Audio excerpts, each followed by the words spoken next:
Hello and good morning, everyone, and welcome to yet another vlog. This time, I want to speak to the CMA Inter students, and specifically with respect to their one of the very important topic subjects, which is audit. Yes, you have in paper number 12, you have 50 marks of audit, 50 marks is accounts, and 50 marks is audit. This video is about your subject, 50 marks subject, which is audit. So, guys, I have received many queries from the students, inter students, who are not studying the audit book or the audit study material, but are referring to the notes or the modules of other professional examinations, and they are forced to do this because they say that, sir, we do not find any good notes for the uh, audit subject for CMA Inter. Let me tell you one very important thing. Study material of the CMA Institute is the best thing which you can refer to for your audit subject. That is the best thing. Every question, be it objective, be it subjective, every question is going to come from the study material itself.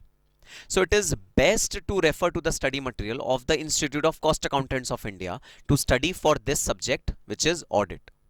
Even if you have to prepare notes, please prepare notes from this study material only. Because let me tell you, in the other professional examination, this audit subject is of 100 marks. The content and the breadth and width of the content is very different from CMA. So please do not refer to any other book or any other professional examination book and stick to the books which are available in the market for CMA Inter audit only. Because the change in the scope of this particular subject will hamper your studying pattern. Because if you study too much for a 50 marks paper, then it will be waste of time. You should rather invest that time to study for other subjects. As you are aware that I teach cost audit to final examination to the final level, but for benefit of inter students, I have done one small thing. I have picked up the module, the study module of the Institute of Audit, and I have converted this study material into notes. What I've done is I have highlighted the portions which a student need to study. You can see this highlighted portion and some portion which is cut in the entire page. So what I've done is I have made notes out of the study material. Yes, your institute's study material, because as you are aware, this is the best study material which is available for audit. So I have transformed this study material into notes, so you can easily refer to this study material for studying audit. I also have video recordings, video lectures for audit, short and brief video lectures whereby you can study this entire module, and I have again referred to this module only in the video recording also. And whatever suits you, if you want to buy the notes, you can take the notes. If you want to refer to the video lectures, you can refer to the video lectures. But a sincere request, please do not refer to the notes or modules of the other professional courses, because the content is although the topics are the same, but the content, the breadth of the topic is different in other study material. And for any confusion, for any question on CMA Inter audit paper, please let me know. Write to me on my Facebook account, or you can drop in a comment on this video itself. The details where this book can be fetched from is given in the description box below, and you can definitely be benefited from this book. So June 2019 attempt is fast approaching. I know you guys must be really rocking in the studies and really preparing well for June 2019 attempt. All the very best for your attempt and happy studying.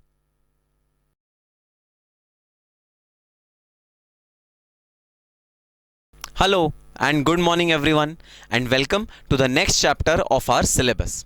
तो I hope आप लोगों ने अब तक हमने जितने भी chapter करे हैं वो ढंग से प्रिपेयर करे होंगे, प्रॉपर्ली उनको स्टडी करा होगा और प्रॉपर्ली उनको याद भी थोड़ा थोड़ा करने की कोशिश करी होगी. आई अंडरस्टैंड कि पहली बार में किसी भी बच्चे से सब कुछ याद नहीं हो सकता, लेकिन फिर भी आपने कोशिश करी होगी इंपॉर्टेंट वर्ड्स को अंडरलाइन करने की, और समझा भी होगा, क्योंकि अगर आप समझ के इंपॉर्टेंट वर्ड्स को अंडरलाइन करोगे तो डेफिनेटली आप अच्छे से प्रिपेयर कर पाओगे अपने पूरे के पूरे सिलेबस को. और गाइज, हम लोग करीबन 60-70% सिलेबस तो अपना निपटा चुके हैं, खत्म कर चुके हैं। अब जो बैलेंस 30% बचा है वो वाला हमें अगली क्लासेस में कवर करना है। जी हाँ, बहुत कम सिलेबस है ऑडिट का for your 50 marks coverage, and it is more than sufficient to complete this study material. Study material के बाहर दोस्तों विश्वास रखना कुछ भी नहीं आता। इवन जितने भी आपके ऑब्जेक्टिव टाइप क्वेश्चंस होंगे वो प्योरली स्टडी मटेरियल में से ही आएंगे।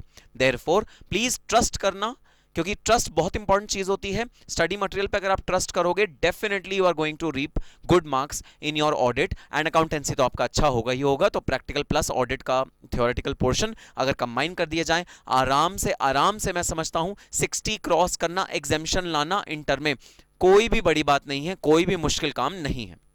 विद दैट नोट आओ स्टार्ट करते हैं आज एक नया चैप्टर।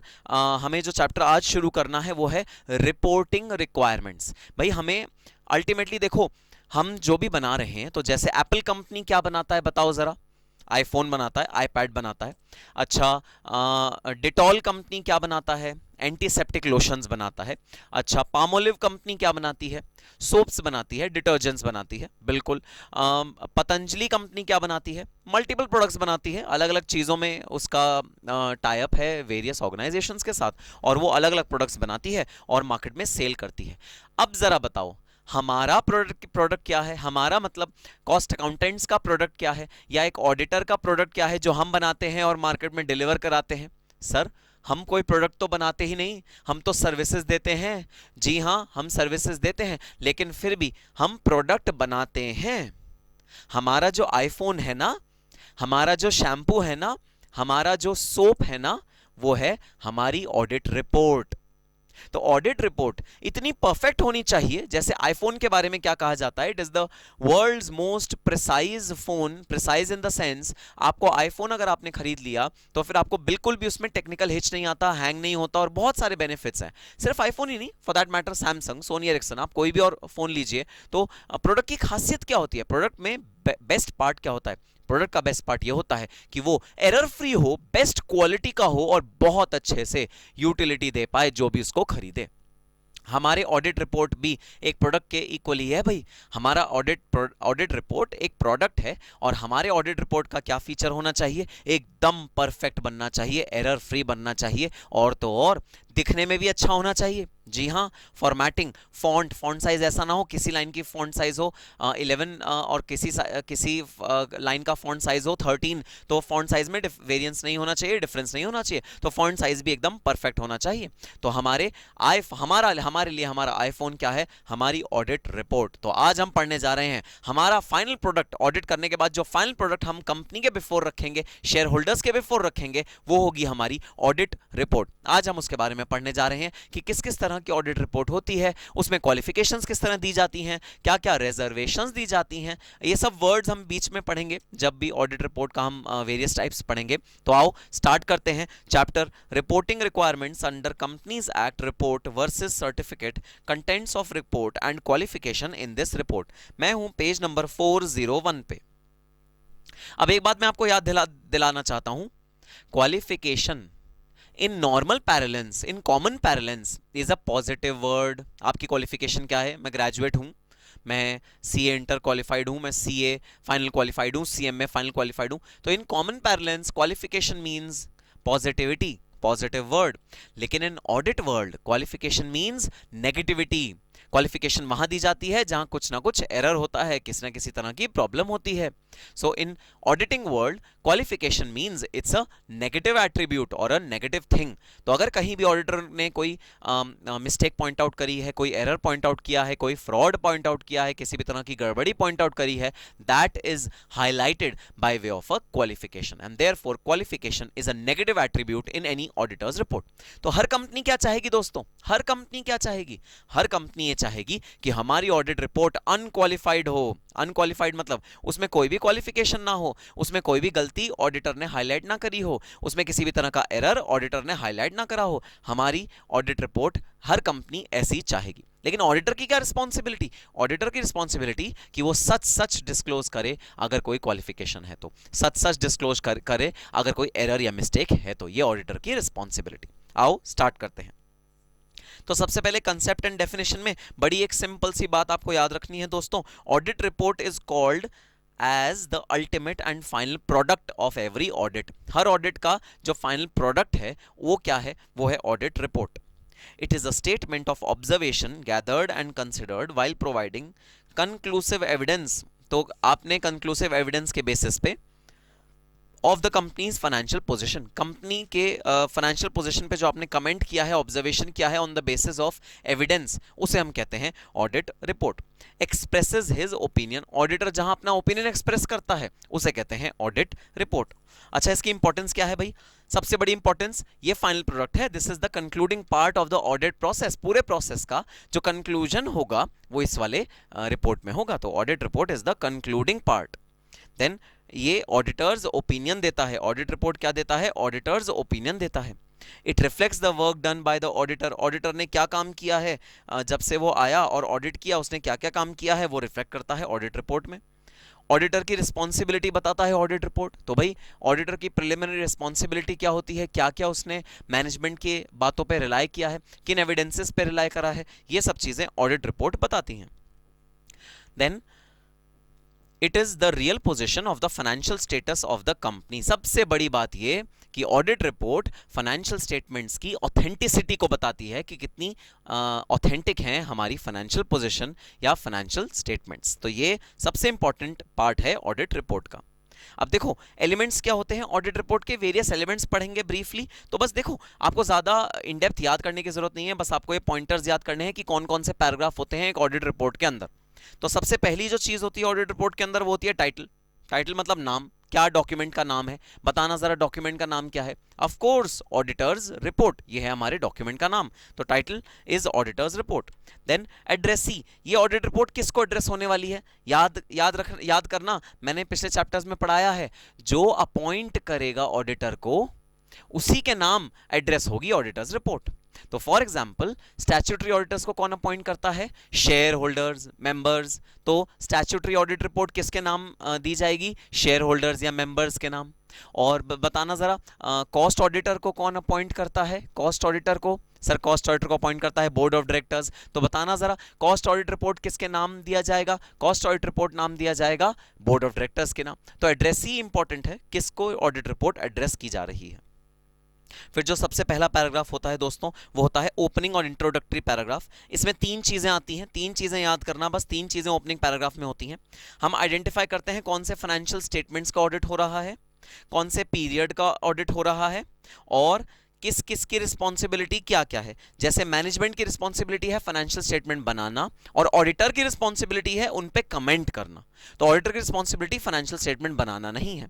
तो ओपनिंग पैराग्राफ में आप सिर्फ ये तीन चीजें लिखते हो। नंबर 1 आप लिखते हो कौन से फाइनेंशियल स्टेटमेंट्स हैं जिनका आप ऑडिट कर रहे हो, एंटिटी का नाम भी उधर लिखते हो, पीरियड कौन सा है जिसका आप ऑडिट कर रहे हो, और तीसरी बात ऑडिटर की रिस्पॉन्सिबिलिटी है ऑडिट करना और मैनेजमेंट की रिस्पॉन्सिबिलिटी है कि फाइनेंशियल स्टेटमेंट्स को बनाना। देन अगला पैराग्राफ क्या होता है, स्कोप पैराग्राफ। स्कोप पैराग्राफ होता है जहां पर ऑडिटर अपना स्कोप बताता है कि भाई मैंने क्या क्या चीजें देखी हैं, किन किन चीजों के बेसिस पे ये ऑडिट रिपोर्ट कंस्ट्रक्ट करी है। So the audit was conducted in accordance with standards on auditing generally acceptable in India. तो सबसे पहले ऑडिटर बताता है कि मैंने वो स्टैंडर्ड्स फॉलो करे हैं ऑडिटिंग वाले जो जनरली एक्सेप्टेड हैं इंडिया में। देन रीजनेबल एश्योरेंस मिलती है भाई। एक बात ध्यान रखना कि मैंने तुम्हें एक वर्ड पढ़ाया था रीजनेबल एश्योरेंस। रीजनेबल एश्योरेंस मतलब 100% नहीं कह रहे कि एक्यूरेट है, 100% नहीं कह रहे कि 100% चीज एकदम परफेक्टली मिलेगी। क्यों नहीं कह सकते, क्योंकि टेस्ट चेकिंग करी है हमने, कोई 100% थोड़ी चेकिंग करी है, सैंपल के बेसिस पे चेकिंग करी है। तो कौन सी एश्योरेंस दे रही है audit report, reasonable assurance. Reasonable assurance मतलब ठीक ठाक एश्योरेंस, ऐसा नहीं है कि 100% एश्योरेंस दे रही है। तो स्कोप पैराग्राफ में जो दूसरी चीज आती है वो आती है कि रीजनेबल एश्योरेंस मिलेगी ऑडिट रिपोर्ट से। तीसरी चीज कि हम एग्जामिन करेंगे टेस्ट बेसिस पे। भाई हम 100% एग्जामिनेशन नहीं करते क्योंकि इतना समय नहीं होता, इतना समय है ही नहीं कि हम 100% ट्रांजैक्शंस को ऑडिट कर पाएं, इसलिए हम टेस्ट बेसिस पे चेकिंग करते हैं। और last audit provides reasonable basis for his opinion. तो जो ऑडिट रिपोर्ट है उसके अंदर रीजनेबल बेसिस आपको प्रोवाइड हो रहा है। वही जो सेकंड पॉइंट हमने पढ़ा था उसी पॉइंट का ये एक्सटेंशन है। उधर हमने कहा था हम रीजनेबल एश्योरेंस देते हैं कि जो हमने लिखा है वो सही है। दूसरा, जो रीजनेबल एश्योरेंस देने का बेसिस है वो भी रीजनेबल बेसिस है। वो ऐसा मत सोचना कि हमने इन्वेस्टिगेशन करी या हमने फ्रॉड डिटेक्शन के लिए हमने फॉरेंसिक्स करा, ऐसा मत सोचना। एक रीजनेबल लेवल पे हमने एनालिसिस किया, रीजनेबल बेसिस पे हमने अपना ऑडिट रिपोर्ट दिया। तो ये 4 चीजें होंगी जो स्कोप पैराग्राफ का पार्ट बनेंगी। ठीक है सर। फिर आ गया सबसे इंपॉर्टेंट भाई, ओपिनियन पैराग्राफ। ये सबसे पहले कोई भी सीएफओ, कोई भी सीईओ, कोई भी फाइनेंशियल इंस्टीट्यूशन, कोई भी कंपनी का बोर्ड ऑफ डायरेक्टर सबसे पहले जो पैराग्राफ देखता है वो इसी को देखता है, और देखता है कि क्या ओपिनियन ऑडिटर ने ट्रू एंड फेयर दिया है या नहीं दिया। तो what is the opinion paragraph? Opinion paragraph is whether the financial statements gives a true and fair opinion or not। ये देखना वाली बात होती है, और ये सबसे इंपॉर्टेंट पैराग्राफ है। इसमें कंक्लूजन, निचोड़ आ जाता है पूरी की पूरी ऑडिट रिपोर्ट का। तो ये है opinion paragraph. Date of the report, अब देखो बड़ी इंपॉर्टेंट है, आपको अपनी ऑडिट रिपोर्ट को डेट करना चाहिए और उसी दिन डेट करना चाहिए जिस दिन ऑडिटर ने उस रिपोर्ट को साइन किया है। अब एक खास बात ध्यान रहे, the auditor should not date the report earlier than the date on which financial statements are signed or approved by the management। तो मैनेजमेंट पहले फाइनेंशियल स्टेटमेंट को साइन करेगा, अपनी बोर्ड मीटिंग में उसे अप्रूव कराएगा, उसके बाद ऑडिटर उस रिपोर्ट को साइन करेगा। तो पहले साइनिंग की रिस्पॉन्सिबिलिटी किसकी है? मैनेजमेंट की। दूसरी साइनिंग की रिस्पॉन्सिबिलिटी किसकी है? ऑडिटर की। एक बात और ध्यान रहे, ऑडिट रिपोर्ट में सिर्फ ऑडिटर साइन करता है, फाइनेंशियल स्टेटमेंट्स पे ऑडिटर भी साइन करता है और मैनेजमेंट भी साइन करता है। तो ये दोनों की रिस्पेक्टिव रिस्पॉन्सिबिलिटीज हैं। लेकिन किसी भी हालत में, under no circumstance, management report जिस दिन साइन कर रहा है उससे पहले ऑडिटर साइन नहीं कर सकता। ऑडिटर को हमेशा मैनेजमेंट सिग्नेचर के बाद साइन करना होता है, पहले नहीं। तो चलो बच्चों, अब हम लोग नेक्स्ट टॉपिक पे आते हैं, और नेक्स्ट टॉपिक है हमारा types of audit report. Audit report कितने टाइप की होती है, उसके क्या क्या इंग्रेडिएंट्स होते हैं, क्या क्या कॉन्स्टिट्यूएंट्स होते हैं, हम ये जानने की कोशिश करेंगे। तो आ जाओ ज़रा अपने रजिस्टर पे, और ये एक चार्ट बना रहा हूं मैं, वो चार्ट एज इट इज अपने रजिस्टर पे बनाओ। चार्ट पे नंबर डालो, note number 8। Types of audit reports. हम डिस्कस करने जा रहे हैं कि ऑडिट रिपोर्ट कितने टाइप्स की होती है और उसके क्या क्या इंग्रेडिएंट्स होते हैं। Types of audit report. A, reports with opinion। reports with opinion।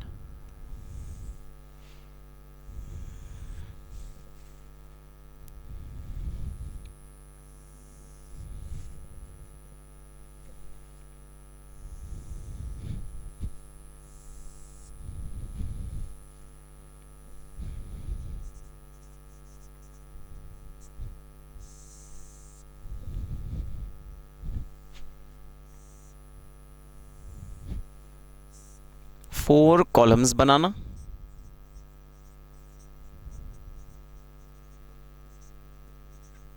Column number 1 में लिखना रिपोर्ट, कॉलम नंबर 2 में लिखना ट्रू एंड फेयर व्यू,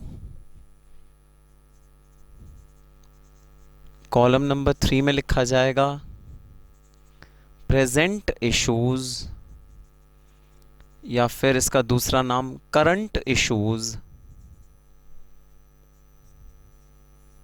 और कॉलम नंबर 4 में लिखा जाएगा फ्यूचर इश्यूज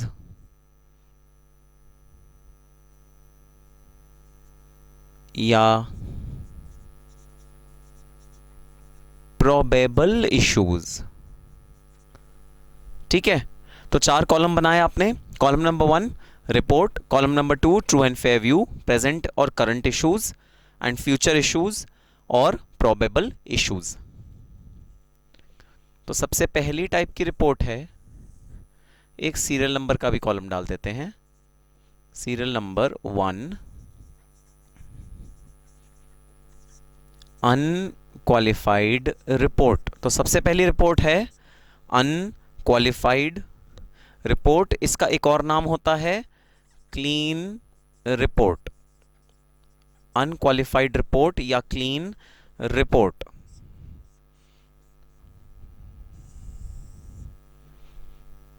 तो देखना अनक्वालिफाइड रिपोर्ट में हमने क्या लिखा, अनक्वालिफाइड रिपोर्ट में हमने लिखा ट्रू एंड फेयर व्यू के आगे मैंने टिक लगाया, present current issues no, future probable issues no. Report number 2,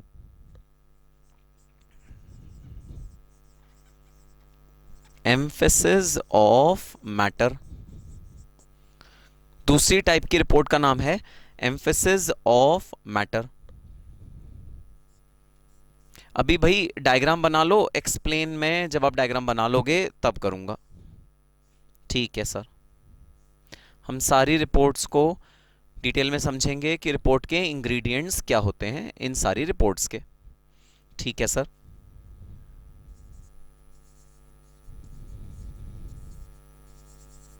number 3, qualified report.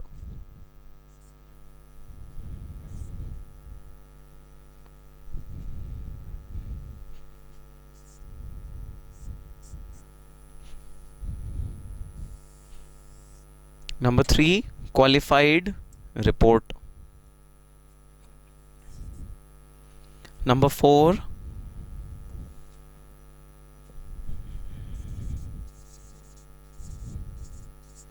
adverse report.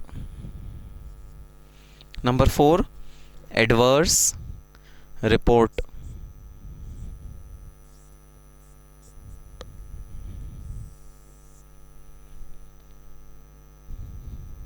तो ये हैं 4 टाइप्स की रिपोर्ट्स।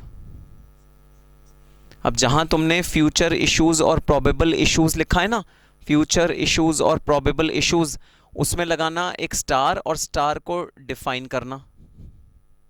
फ्यूचर इश्यूज किस टाइप के हो सकते हैं, उस पर लगाना एक स्टार और स्टार को डिफाइन करना।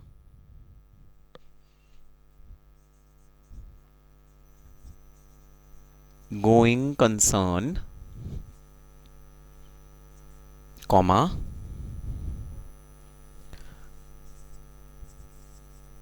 significant uncertainty, significant uncertainty due to probable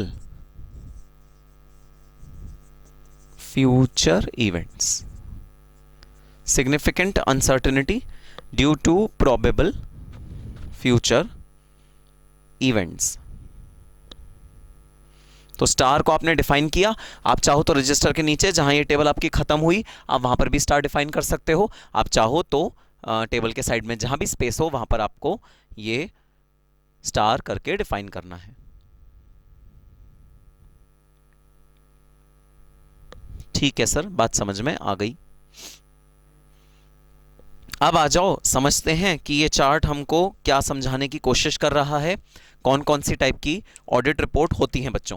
सबसे पहली रिपोर्ट, ये सपना होता है हर सीएफओ का, हर फाइनेंस इंचार्ज का, हर फाइनेंस मैनेजर का कि मेरी रिपोर्ट क्लीन रिपोर्ट हो, अनक्वालिफाइड रिपोर्ट हो, ट्रू एंड फेयर व्यू तो हो ही हो, उसके अलावा ना कोई प्रेजेंट इशू ऑडिटर ने बताया हुआ हो, ना कोई फ्यूचर का इशू ऑडिटर ने बताया हुआ हो। सर क्या डिफरेंस होता है करंट इशू में और फ्यूचर इशू में? अब ये सुनना जरा, क्या डिफरेंस होता है between current issue and future issue.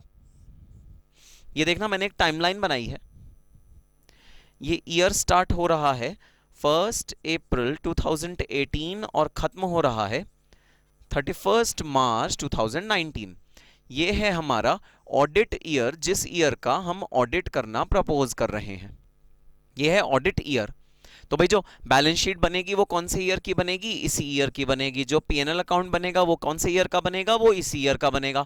हमें कोई मतलब नहीं है कि 1 अप्रैल या उसके ऑनवर्ड्स क्या हुआ है, क्योंकि यहां जो भी हुआ होगा वो तो यहां वाली ऑडिट रिपोर्ट में आएगा जो अगले साल बनेगी 1 अप्रैल 2019 से 31 मार्च 2020 वाली रिपोर्ट, उसमें आगे के इवेंट की सारी जानकारी आएगी। हमारे को कौन से बैलेंस शीट से सरोकार है, हमको कौन से फाइनेंशियल स्टेटमेंट से सरोकार है? हमको सरोकार है 1 अप्रैल अप्रैल 2018 से लेकर 31 मार्च 2019 तक के इंफॉर्मेशन से।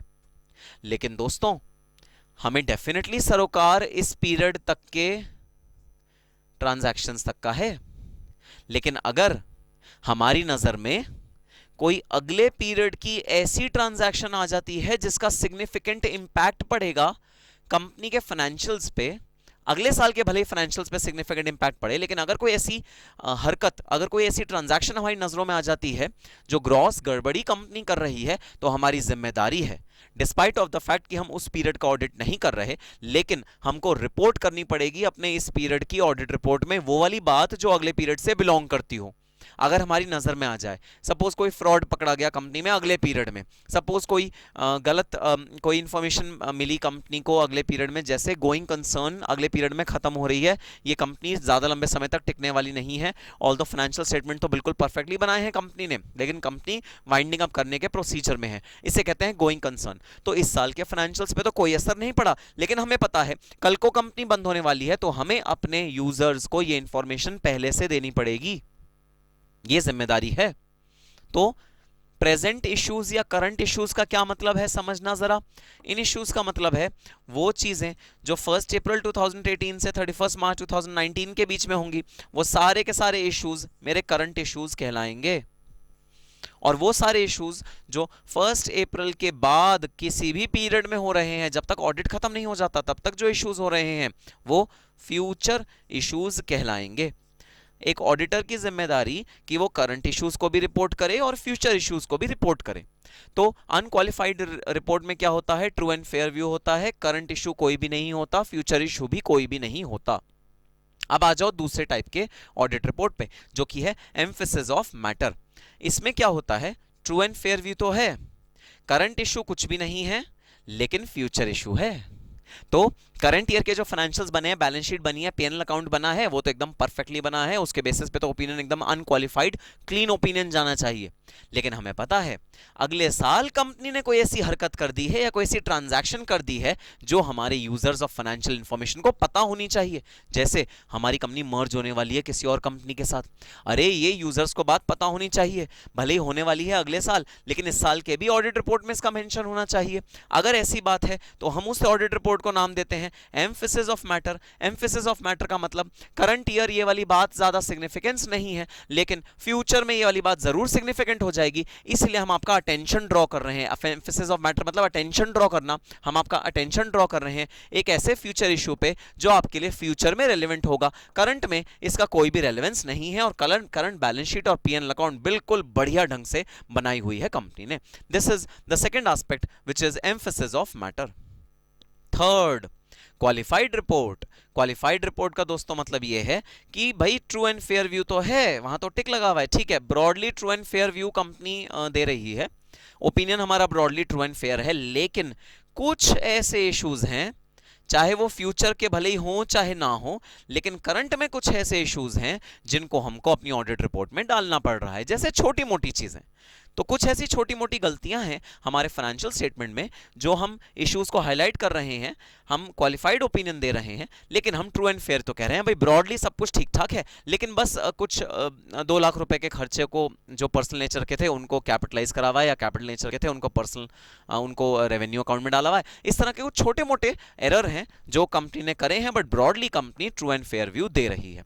इस रिपोर्ट का नाम है क्वालिफाइड रिपोर्ट। और अब सबसे ज्यादा नकारा, सबसे ज्यादा खतरनाक रिपोर्ट, सबसे ज्यादा negative report, which is the adverse report, और इसी का दूसरा नाम होता है नेगेटिव रिपोर्ट। इसके अंदर यह होता है कि ट्रू एंड फेयर व्यू ही नहीं होता, गलतियां इतनी बड़ी हैं कि हम कह रहे हैं भाई जो फाइनेंशियल स्टेटमेंट है ना वो ट्रू एंड फेयर ही नहीं है। ऊपर क्या कह रहे थे, ऊपर हम कह रहे थे भाई financial statement true and fair तो हैं, लेकिन कुछ ऐसी गलती हैं जिनकी वजह से ये ट्रूथनेस एंड फेयरनेस इंपेयर हो जाती है। लेकिन यहां क्या कह रहे हैं, यहां कह रहे हैं भाई आपके स्टेटमेंट ट्रू एंड फेयर ही नहीं है, आपने इतनी बड़ी बड़ी गलतियां करी हुई हैं कि आप सच बता ही नहीं रहे अपने फाइनेंशियल स्टेटमेंट में, आपकी बैलेंस शीट के अंदर सच आ ही नहीं रहा, आपके प्रॉफिट लॉस अकाउंट के अंदर सच आ ही नहीं रहा। This is the difference between adverse report and qualified report. दोनों में मेजर करंट इश्यूज होते हैं, यहाँ माइनर करंट इश्यूज होते हैं, यहाँ मेजर करंट इश्यूज होते हैं, और फ्यूचर इश्यूज हो भी सकते हैं और नहीं भी हो सकते। दोनों में से कोई भी सिचुएशन हो, हमें कोई फर्क नहीं पड़ता, एडवर्स रिपोर्ट और क्वालिफाइड रिपोर्ट दोनों के बेसिस पे आ सकती है। तो ये थे 4 टाइप के ऑडिट रिपोर्ट जहां पर हम अपना ओपिनियन देते हैं। ठीक है दोस्तों, अब आ जाओ बी पार्ट। बी पार्ट वो वाली ऑडिट रिपोर्ट होगी जहां हम कोई ओपिनियन ही नहीं देते, हम कुछ बोलते ही नहीं भाई। फिंगर ऑन योर लिप्स, हमने बचपन में पढ़ा था ना, फिंगर ऑन योर लिप्स, हम फिंगर ऑन आवर लिप्स कर देते हैं, हम अपना ओपिनियन ही नहीं देते इन टाइप की रिपोर्ट्स में। आओ जरा देखते हैं वो कौन से टाइप्स की रिपोर्ट होती हैं। तो डालना जरा point number B, reports without opinion, वो रिपोर्ट्स जहां पर हम अपना ओपिनियन ही नहीं देंगे। तो इसमें भी आ जाओ जरा, सीरियल नंबर लिखो,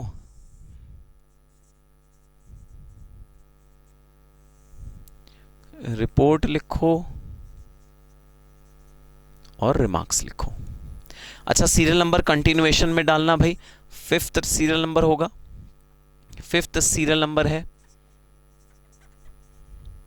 थोड़ा सा कॉलम को बड़ा कर लेते हैं।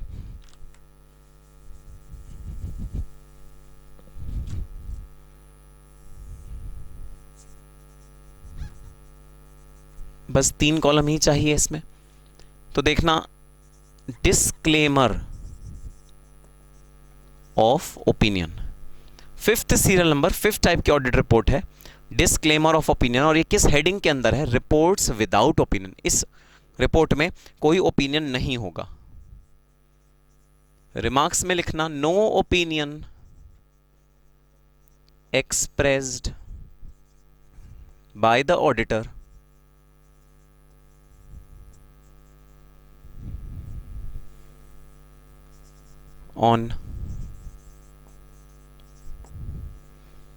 on all the items of the financial statements.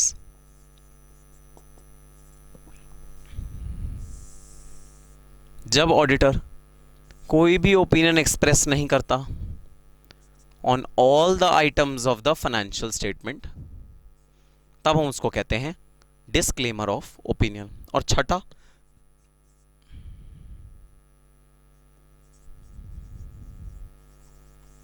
piecemeal, P-E-P-I-E-C-E, piecemeal opinion। छठा है दोस्तों piecemeal opinion।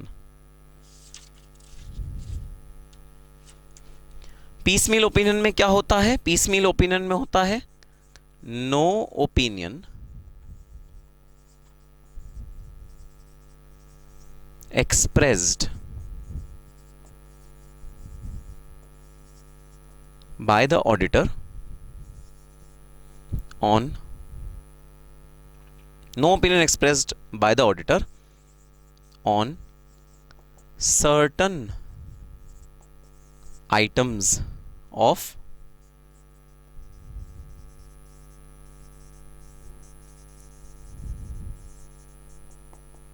financial statements। तो भाई पीसमील ओपिनियन क्या होता है?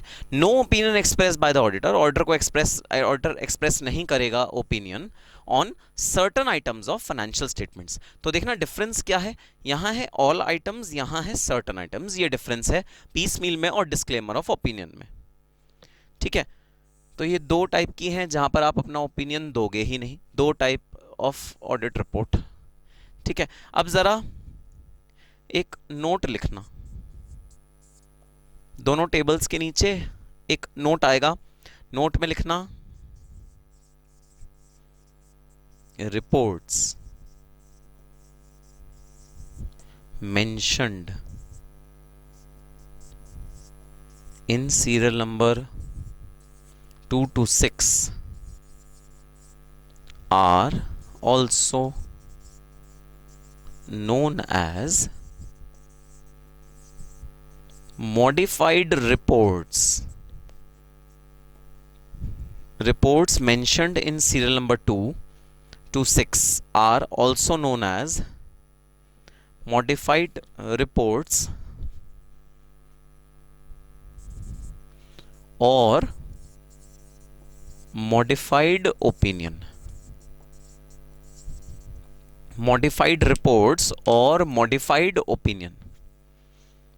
तो कहने का मतलब क्या है, जो सीरियल नंबर 1 में ऑडिट रिपोर्ट थी वो तो एकदम क्लीन अनमॉडिफाइड एकदम क्लीन रिपोर्ट थी, उसमें तो कोई टेंशन ही नहीं है।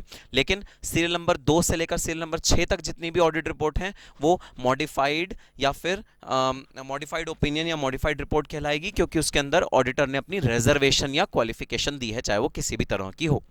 सर अब ये बताइए ऐसा कैसे हो सकता है कि ऑडिटर कह रहा है मैं कोई भी ओपिनियन नहीं दे रहा।